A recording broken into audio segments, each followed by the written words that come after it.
បាទជំរាបសួរបងប្អូនសម្រាប់វីដេអូនេះខ្ញុំសូមនិយាយអំពីរិស័យឆ្នាំវកប្រចាំឆ្នាំ2026ជូនទៅបងប្អូនដូចតទៅឥឡូវយើងចូលមកដល់ធាតុល្អទី1សម្រាប់អ្នកដែលកើតនៅរិស័យដែលទូវកអញ្ចឹងធាតុល្អទី1នេះគឺ Sky Horse ដែលមានន័យថាសេះនៅលើមេឃអញ្ចឹងនេះគឺបង្ហាញអំពីការធ្វើដំណើរហើយធាតុនេះគឺនឹងនាំមកនៅទ្រព្យសម្បត្តិឬក៏ការជោគជ័យប្រសិនបើអ្នកធ្វើដំណើរផ្លូវឆ្ងាយក្នុងន័យជារស់ស៊ីឬក៏ន័យជាធ្វើការអញ្ចឹងទៅជាមានន័យថាប្រហែលជាឆ្នាំថ្មីនេះសម្រាប់បងប្អូនដែលមានរាសីវកអាចមានការធ្វើដំណើរឆ្ងាយច្រើនសម្រាប់របស់យើងអញ្ចឹងណាអញ្ចឹងជាទូទៅគឺសំដៅថាវាគឺជាធាតុល្អបាទអញ្ចឹងយើងធ្វើដំណើរទៅយើងអាចទទួលបាន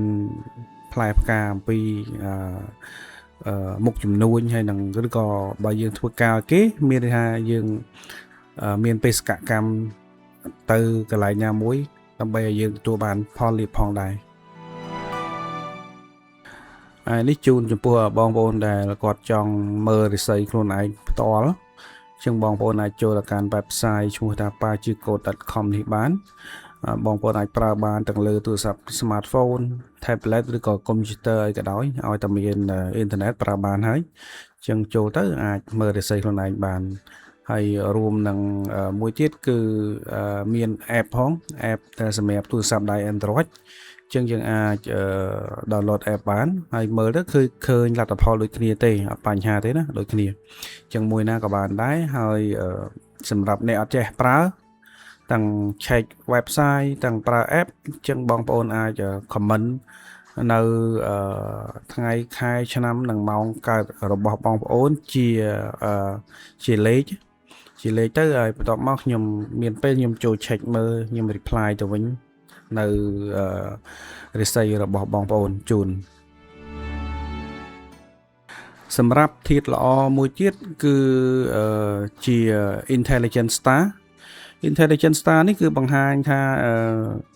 គឺជាមនុស្សដែលមានភាពច្នៃប្រឌិតមានការវិភាគឬក៏មានដងបន្ថែមអញ្ចឹងណាអញ្ចឹងបញ្ជាក់ថាឆ្នាំថ្មីនេះបងប្អូនដែលមានរាសីវកគាត់មានបញ្ញាជាង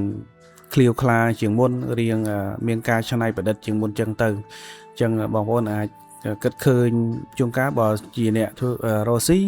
គាត់អាចនឹកឃើញរបរថ្មីឬក៏ការច្នៃប្រឌិតទៅលើផលិតផលរបស់គាត់ថ្មីអញ្ចឹងទៅឬក៏សម្រាប់អ្នកធ្វើការគាត់អាចមានវិធីសាស្ត្រឬក៏ការលើកឡើងនៅគម្រោងអីថ្មីដើម្បីជួយ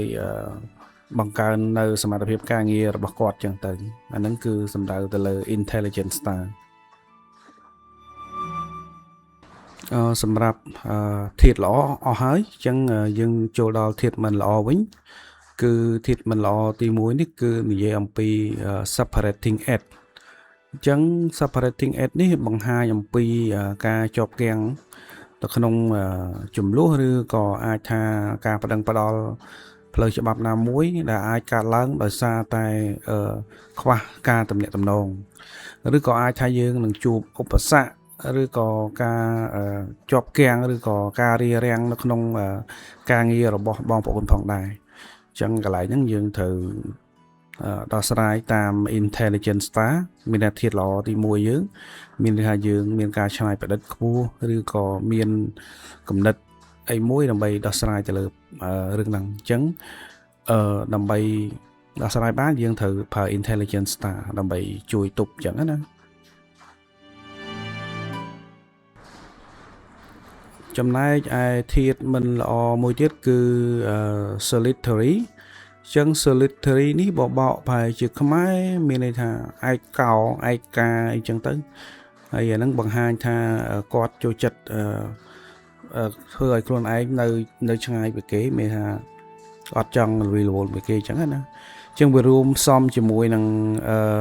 Sky Horse ដែលនៅពីដើមហ្នឹងមានន័យថាគាត់ត្រូវការធ្វើដំណើរផ្លូវឆ្ងាយដើម្បី ការងារឬក៏របររស់ស៊ីរបស់គាត់ជាធ្វើឲ្យគាត់នៅអាចថា salary នេះមកប្រគប់មួយSky ហោះហ្នឹងចឹងវាអូតូវាដឹងតែត្រូវតែយើងនៅឆ្ងាយពីក្រុមគ្រួសារឬក៏មិត្តភ័ក្តិមួយរយៈសិនដើម្បីការងារដើម្បីរបររស់ស៊ីខ្លួនឯងចឹងទៅប៉ុន្តែវាជាតារាសាស្ត្រល្អដែរជាធាតុល្អដែរប្រសិនបើសម្រាប់អ្នកដែលគាត់ចង់ស្រាវជ្រាវឬក៏រៀនសូត្រអីបន្ថែមហ្នឹងមានន័យថាគាត់ផ្ដាច់ខ្លួនចេញពីសង្គមមិត្តភ័ក្តិមួយរយៈទៅដើម្បីរៀនសូត្របន្ថែមអញ្ចឹងណាអាហ្នឹងក៏ជាអាចបើយើងអាចមើលមួយផ្លូវទៀតមានន័យថាវាគឺជាធាតុល្អវិញមិនមែនធាតុមិនល្អទេអញ្ចឹងណាតបមកយើងចូលទៅដល់ធាតុមិនល្អមួយទៀតគឺ funeral door អញ្ចឹងហ្នឹងគឺបង្ហាញអំពីជួនកាលអាចថាយើងកាន់ទុកឬក៏មានន័យថាសមាជិកគ្រួសារយើងទទួលមរណភាពឬក៏អាចថាយើងនៅឆ្ងាយពីសាច់ញាតិឬក៏មិត្តភ័ក្តិអញ្ចឹងទៅអញ្ចឹងវាអត់ទៀងដែរកន្លែងហ្នឹងណាអញ្ចឹងកុំបារម្ភពេកព្រោះធម្មតាវាមិនមែនមានន័យថារាល់ធាតុមិនល្អហ្នឹងវាកើតគ្រប់ទៅពេលគ្រប់តាអ្នកដែលកើតនៅក្នុងវោកទាំងអស់ទេអញ្ចឹងប៉ុន្តែជាការ recommend របស់ខ្ញុំគិតថាបើសិនបើយើងមានតារាសាស្ត្រនេះជាទូទៅយើងដូចថាបងប្អូនសាច់ញាតិយើងឬក៏ពុកម្ដាយអីហ្នឹងបើសិនបើមើលគាត់មិនស្រួលទេយើងឲ្យគាត់ទៅ check សុខភាពអីចឹងទៅយើងបង្ការមុនចឹងណាព្រោះពេលខ្លះវាជាសញ្ញាល្អសម្រាប់ឲ្យយើងដឹងមុនអញ្ចឹងយើងចាប់អារម្មណ៍ពេលយើងចាប់អារម្មណ៍យើងអាចចាត់វិធានការតាន់ពេលវេលាដោយយើងអាចនាំគាត់ទៅ check up សុខភាពឬក៏ទៅពេទ្យអីចឹងទៅអញ្ចឹងវាអាចថាជាតម្រុយមួយដែរបន្ទាប់មកយើងចូលដល់ធាតុមិនល្អចុងក្រោយគឺ urge funeral អញ្ចឹងវា urge funeral នេះវាស្តៀងមុនដែរគឺមានន័យថាវាអាចថាយើងមានពិធីបុណ្យអីឬក៏អីតាក់ទងមួយក្រុមគ្រួសារឬក៏មិត្តភ័ក្តិយើងអញ្ចឹងណាអញ្ចឹងវាតាក់ទងនឹងការឈឺស្កាត់និយាយទៅកន្លែងនេះគឺសំដៅលើការឈឺស្កាត់ដោយយថាហេតុណាមួយអញ្ចឹងដោយតែមុនដែរអញ្ចឹងយើងមានធាតុមិនល្អពីរគឺធាតុដូចគ្នាអញ្ចឹងកន្លែងនេះគឺដដែលខ្ញុំគេហៅថាផ្ដល់ជាយោបល់ឲ្យបងប្អូនដូចថាយើងមានសាច់ញាតិឬក៏ពុកម្ដាយណាចាស់អីហ្នឹងគាត់មើលទៅស្រួលយើងអាចនាំគាត់ទៅពិនិត្យឬក៏ check up សុខភាពអញ្ចឹងទៅឬក៏យើងអត់ដែលមានទម្លាប់នាំចាស់ទៅcheck up សុខភាពមួយឆ្នាំម្ដងដូចធម្មតាអ្នកដែលគេទូធាគេនាំពុកម្ដាយបងប្អូនទៅ check up សុខភាពមួយឆ្នាំម្ដងអញ្ចឹងបើយើងអត់ទាន់មានទម្លាប់របៀបហ្នឹងទេគឺគួរទៅដល់ពេលដែលយើងគួរធ្វើអញ្ចឹងព្រោះមនុស្សយើងជួនកាលម្នាក់ខ្លះ20-30 ឆ្នាំអត់ដែលទៅ check up សុខភាពម្ដងអញ្ចឹងណាឈឺនេះឈឺនោះខ្វះវីតាមីននេះខ្វះវីតាមីននោះលើសជាតិស្ករលើសជាតិខ្លាញ់ឬក៏អីក៏យើងអត់ដឹងដែរអញ្ចឹងយើងគួរតែ check up សុខភាពម្ដងអានេះក៏អាចថាជាសញ្ញាសម្រាប់យើងដាស់តឿនទៅដល់សាច់ញាតិរបស់យើងឬក៏មិត្តភ័ក្តិរបស់យើងហ្នឹងឲ្យគាត់ចេះប្រយ័ត្នខ្លួនអញ្ចឹងណា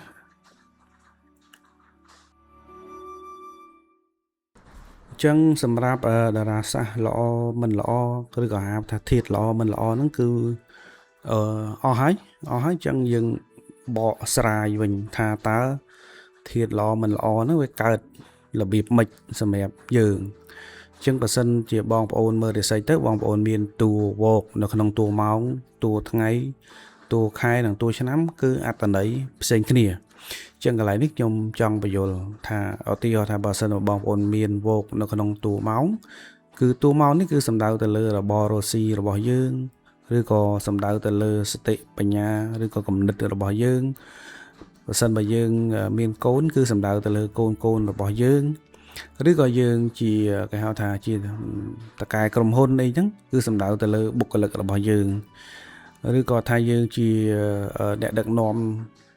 គេនៅក្នុងស្ថាប័នណាមួយគឺសំដៅទៅលើអ្នកដែលនៅក្រោមបង្គាប់របស់យើងកន្លែងហ្នឹងគឺសំដៅលើតួម៉ោង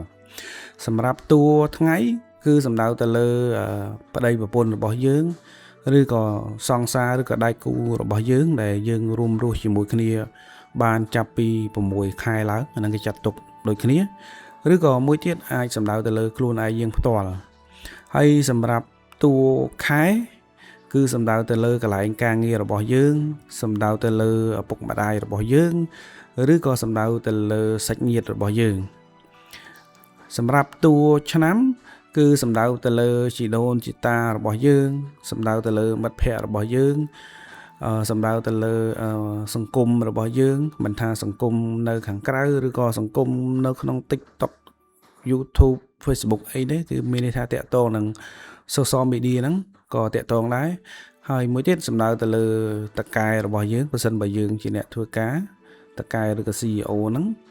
ឬក៏អាចថាបើសិនបើយើងធ្វើការក្នុងស្ថាប័នណាមួយគឺសំដៅទៅលើមនុស្សដែលមានឋានៈខ្ពស់ជាងគេនៅក្នុងស្ថាប័នរបស់